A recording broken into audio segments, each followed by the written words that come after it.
Dear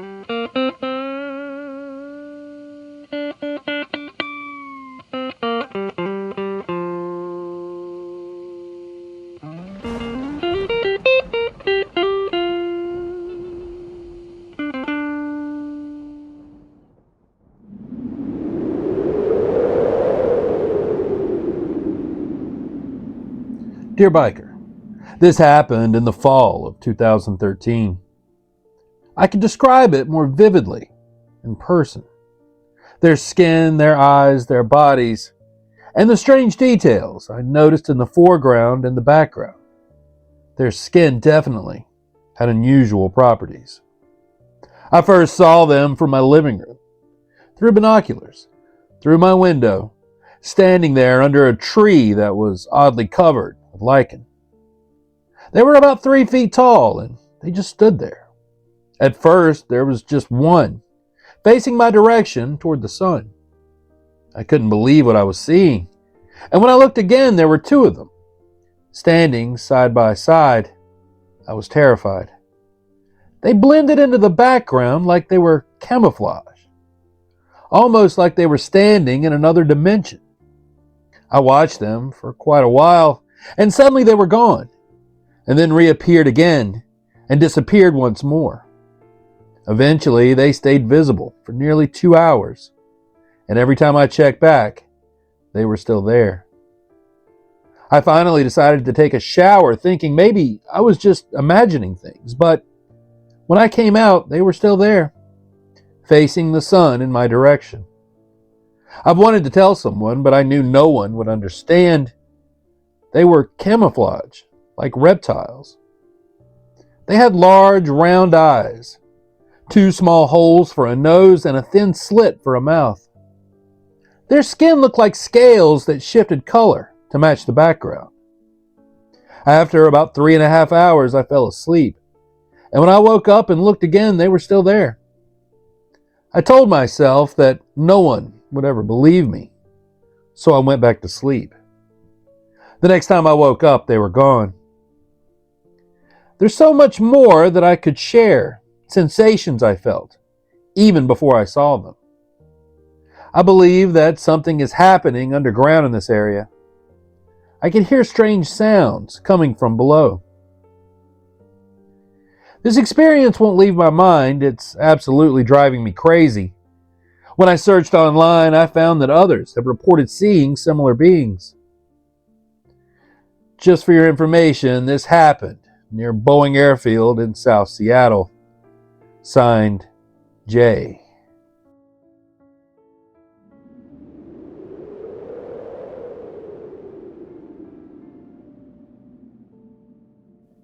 Hey TB, in the summer of 1996, during a cross-country trip to Victoria, British Columbia, my parents decided to camp by Lake Okanagan for a few days before continuing our journey. Now, I don't remember exactly where we were on the lake, but it was sunny and pleasant. There were maybe 3 other people on the sand with us. My dad and I played catch with a football, tossing it out into the water and timing each other, see who could reach it and get back to shore the fastest. We'd been at it for about 15 minutes when it was my turn again. After I threw the ball out, I took off after it. And as I came up for air and scanned the waves, I suddenly noticed bubbles rushing up around me from below. It only lasted a few seconds, and then I saw the bubbles burst at the surface just ahead of me. I reached for the ball and caught it, but then noticed something strange.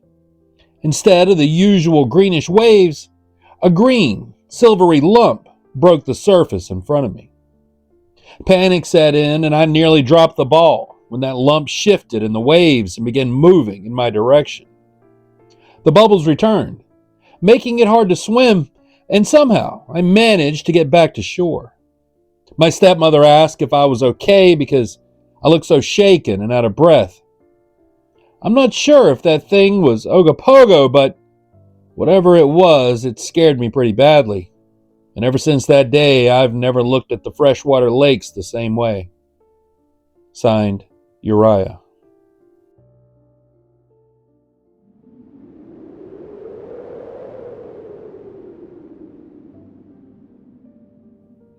Dear Tattooed, I'm nearly 50 now, but I grew up on an acre and a half of partly wooded land at the end of a rural road that bordered a vast stretch of forested public land in Northern California. It wasn't exactly a true wilderness. People rode ATVs and dirt bikes through the nearby woods, and logging had taken place not too far away, but we saw plenty of wildlife in and around our yard. When we had a bird feeder, it attracted more than birds. Rabbits, rats, and squirrels would come often. We'd also see cougars, bears, bobcats, and foxes. More recently, a cougar even killed my father's cat, which a friend witnessed while house sitting. My father also caught a ringtail on his trail camera. About 25 years ago, when I was about 22 and living there on and off for several months, both my parents and I repeatedly saw a strange creature about the size of a fox. Its body was gray like a fox, but its face was oddly flat, unnervingly so, almost human. It also had a short, distinctly striped tail, similar to a ringtail's, but the hair was thin and not bushy. Ringtails don't have flat faces, and this creature was larger, shaped more like a fox or a cat. All three of us saw it multiple times, and I recently confirmed with my father that his memory matches mine. My best guess is that we might have seen an unusual cat, or maybe a small dog with a genetic disorder, or possibly even a fox with defects, but I'm still not sure. I most often saw it near the end of the property, close to the driveway, about 100 feet from the house. It would never wander into the woods or even into our yard. Maybe it was someone's lost pet. I've often spotted it from my car as I was leaving, and once I got within 20 feet of it before it bolted. I never thought to take a picture, which feels kind of strange now, but this was long before smartphones made that easy. It didn't move or look like a raccoon, even though it had similar tail markings. Its gait was more like a fox or a cat. A friend once suggested that it might be a Pacific fisher, but it definitely wasn't. The ringtail remains the closest match, but even that doesn't quite fit. The face was far too flat and eerily human. The tail hair was too short and its movement too different. It wasn't anything like a monkey either. I've seen lemurs during months I spent in India and Nepal, and it didn't move or behave like that. Based on its size and the way it stayed close to the ground, it was clearly a terrestrial animal, and not one that climbed very often. The area of the property bordered more rural suburban lots with scattered houses, where I'd sometimes see foxes and neighborhood cats. The wilder forest side, where we saw bears and even a cougar once, was the opposite direction. Whatever that animal was, it stayed around for about a year, and I've never seen anything like it since. I've searched through images of local and exotic species, but nothing really matches what my parents and I witnessed back then. Thanks for reading this. Signed, Gregory.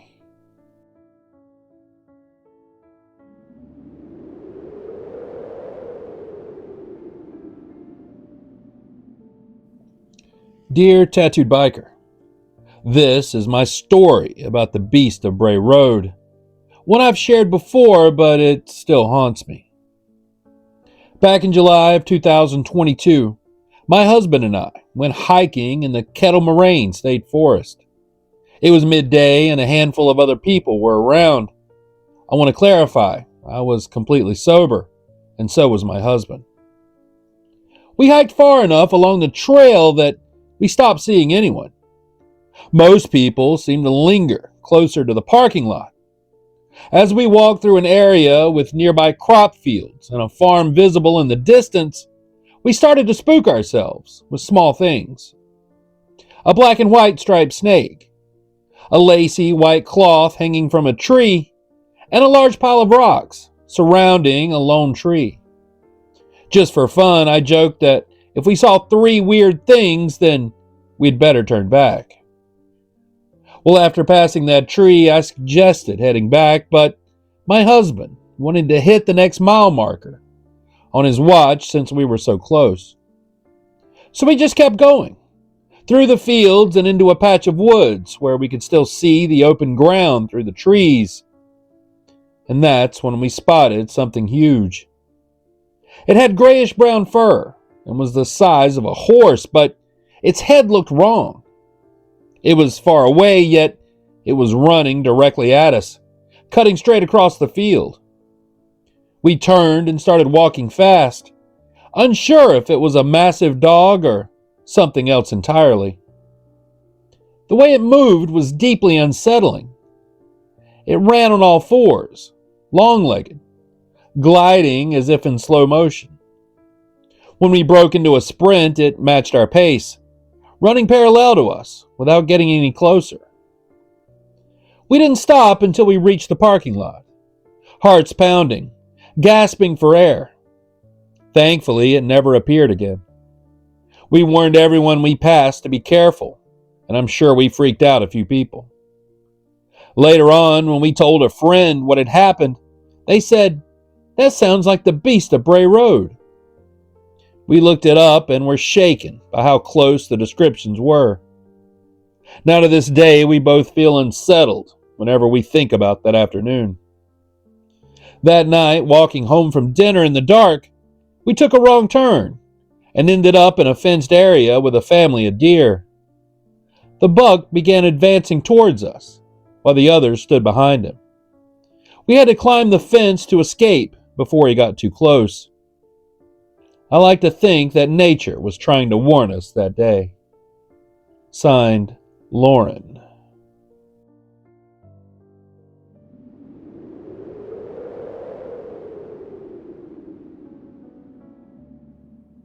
Hey biker.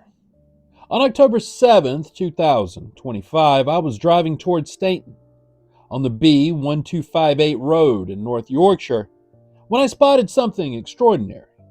An enormous bird was hovering over a field to my right.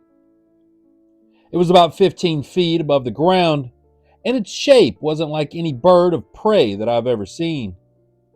This creature was roughly 6 feet long from head to tail, holding its wings outstretched like a crucifix, rising upward without a single flap. The wings themselves looked too thin to provide enough lift. Its feathers were bright sky blue, with white tips at the end of its wings.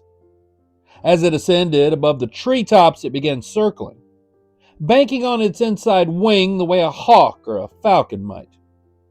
I pulled over and I reached for my phone to record it, but just as quickly as it had appeared, it was gone. The head and body resembled that of a seagull or a duck, but it shimmered, as though it were blending with the sky. I could just barely keep it in sight before it vanished altogether. Just wanted to share. Signed, Jeffrey.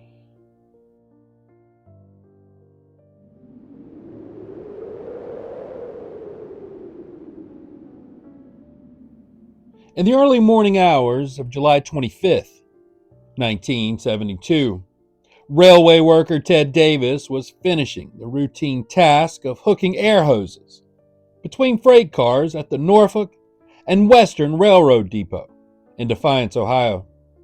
As he looked down, he froze. 2 enormous, hairy feet lay just in front of him. When his eyes lifted, he found himself staring into the face of a towering creature. Hunched slightly forward, its form was covered from head to toe in dark hair. Its face was vaguely canine, and in its hands it gripped a large wooden board, likely a 2x4. Before Davis could react, the creature swung the board, striking him on the shoulder before turning and sprinting into the nearby brush. Only days later, on July 30th, Davis and his co-worker, Tom Jones, spotted what appeared to be the same creature, lurking in the weeds near the tracks. It didn't approach this time, but its presence was unnerving. Witnesses described it as hunched, hairy, and wearing blue jeans with possibly a dark shirt, standing at the edge of visibility, always keeping a distance yet making its presence known. Over the following days, a third witness, a grocery store employee driving home late at night, reported seeing a large dog-like creature dash across the road in front of his car around 4 a.m., matching the previous descriptions. As the reports mounted, Defiance Police Chief Donald Breckler spoke publicly, quote, "We didn't release it to the news media when we got the first report, but now we're taking it seriously. We're deeply concerned for the safety of our people," end quote. The creature quickly captured media attention and folklore, earning the names Defiance Dogman and the Werewolf of Defiance. The descriptions were consistent: bipedal, upright, humanoid canine hybrid, between 6 and 9 feet tall, covered head to toe in dark hair or fur with large, clawed hands, wearing blue jeans or a dark shirt, and sometimes carrying a board or a 2x4. It seemed to be most active during the pre-dawn hours, near railroad tracks, yards, or highways. Curiously, the sightings never coincided with a full moon, challenging traditional werewolf myth. Despite widespread reporting, nothing was ever captured or definitively identified. Beyond Davis's shoulder strike, no physical harm occurred. The sightings dwindled by mid-August 1972, and the creature seemingly vanished. Over the years, the legend has endured, spawning articles, podcasts, and speculation. Some cryptid enthusiasts suggest that it might be part of a broader dogman phenomena, upright canine humanoid creatures, reported throughout Michigan, Wisconsin, and Ohio. Skeptics, however, argue that the most plausible explanation is a prankster in costume, citing the proximity to town, lack of physical evidence, and the unusual detail of jeans and a board instead of natural weapons. Chief Breckler himself leaned toward the idea of a disguised human. Yet for those studying the phenomena, the Defiance case remains notable for several reasons. There were multiple credible witnesses, including rail workers and a driver. It triggered a police response and local news coverage, and there was a direct physical interaction rather than just mere distant observation. The event seemed to combine classic werewolf imagery with distinct and unusual elements like clothing, a board, and the rail yard setting. Not to mention, the whole thing leaves more than a few lingering questions. Why jeans? Was this creature part human, or merely wearing human clothes? And why carry a board instead of claws or teeth? A symbolic act, or was it something else? Was it a hoax or a genuine cryptid encounter? Either way, the mystery of the Defiance Dogman persists. For a brief summer in 1972, residents of Northwest Ohio glimpsed something extraordinary: a bipedal, wolf-like creature that defied explanation, leaving behind only stories, fear, and questions that remain unanswered over 50 years later.